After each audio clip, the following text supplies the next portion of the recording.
Hello, boys and girls. Today we're going to be reading a story called How Full Is Your Bucket? This is a wonderful story about it's written by Tom Rath and Mary Reckmeyer. It's illustrated by Maury Manning. It's a wonderful story, and it talks about how we should treat each other and being mindful of how we treat each other. So I'm sure you guys can relate to a lot of this story. Felix was putting on one of the last blocks on his tower when his little sister came in. "I want to build with you," she said. Felix scowled. "Go away. You're too little." Maybe that's happened to you at home. Or maybe you are the little brother or sister and your big brother or sister treats you that way. "Stay back. You'll knock it over." "I'm big. I can be really very careful. Go and play with your baby toys, Anna." He's not being very kind. So this doesn't have any words, but we can tell that she's not feeling very happy at all. And then so she goes ahead and she goes thwack, and she tears apart his blocks. There's no words on that page, but I can tell just by reading the pictures that she really smashed his block tower. I doubt that he is going to be very impressed with that. "Grandpa!" Grandpa shook his head. "Felix, you just dipped from your sister's bucket. Like everyone else, Anna has an invisible bucket. When it's empty, she feels bad, but when it's full, she feels great. Didn't you ever notice your own bucket?" So let's think about that. Everyone has an invisible bucket. Invisible bucket? Sometimes Felix couldn't tell if his grandfather was joking. But the next morning, when Felix woke up, there it was, a small gray bucket floating above his head.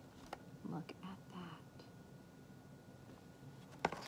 Can buckets really float above your head? No. When Felix came down to have breakfast, his mom was in a hurry. "I've got a meeting this morning and it's almost time to go. Anna, sit still."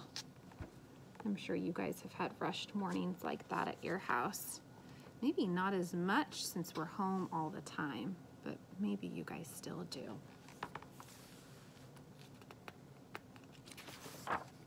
Felix slipped and cocoa wheat scattered across the floor. "Felix," yelled his mom, "you should have used the stool to reach it." Felix could feel his bucket tip and his big invisible drip spill out. Drip, drip. "Ha ha," Anna laughed as she crunched the cereal with her shoe. Drip. "Get the broom. Clean this up before you miss the bus," scolded Mom. With the school bus honking, Felix quickly swept up the cocoa wheats and grabbed the last blueberry muffin, but before he could even take one bite,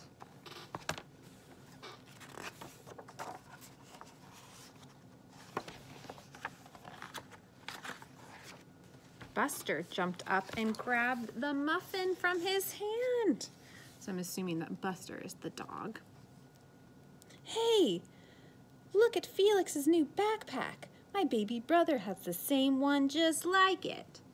Drip, drip, drip. "Psst, Felix, psst. Watch out, shrimp." Drip. So a lot of people are being very unkind to him at school, and so the water out of his bucket keeps dripping. It was still morning, and Felix's bucket was almost empty.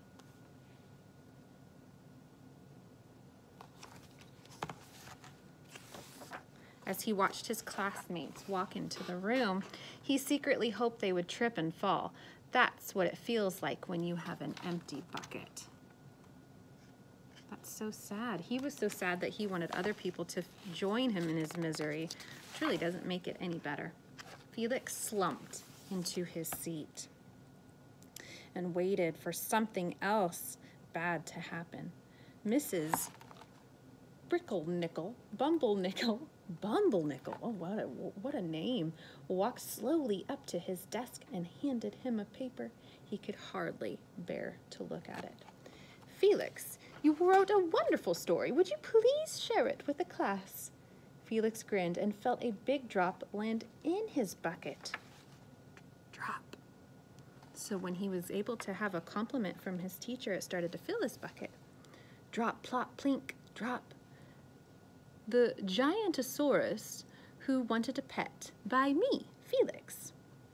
The class grew quiet. They laughed at the right places and oohed at the scary parts. When Felix finally read the end, everyone clapped, even Emily, who sat next to him and didn't usually like dinosaurs. Felix felt a whole shower of drops land in his bucket. Maybe the day wouldn't be so bad.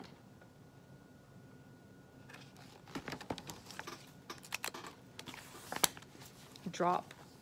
Team captains today are Veronica and Felix. Drop. Nice cow. It's a dog. Well, nice color there, Felix. Drop. Cool laser ant backpack, Felix. People are giving him compliments and noticing things about his work, and they're filling his bucket. By afternoon, Felix's bucket was already full. At recess, when he looked around, Felix suddenly realized that his grandpa was right. Everyone had a bucket too. So these are all invisible buckets. So we can imagine a bucket above our head, and our sister or brother's head, and our family's head. Drop, drop, let me help you. Drop, drop, there's your baseball catch. Good there, thanks, dude. Drop, drop, hi, I'm Felix, first day? Yes, I'm Amir. The strange thing was that for every drop he helped put in someone else's bucket, he felt another drop in his own too. It always feels good when you help someone. When Felix burst into the door after school, he shouted, "You were right, Grandpa, I do have a bucket. I understand how it works." Then he saw Anna's torn doll. "Bad dog," he almost scolded. But then he thought, dogs might have invisible buckets too. "Your doll will be okay, Anna," said Felix. "Mom will fix her." Well. Until then, do you want to help me build the tallest building in the world with my blocks? What do you think Anna's going to say about that?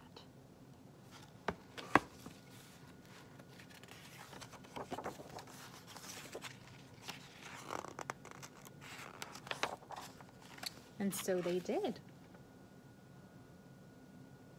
So boys and girls, for your writing, in your writing packet or in your think book, you can draw a picture and show me how you would fill someone else's bucket or how your own bucket gets filled.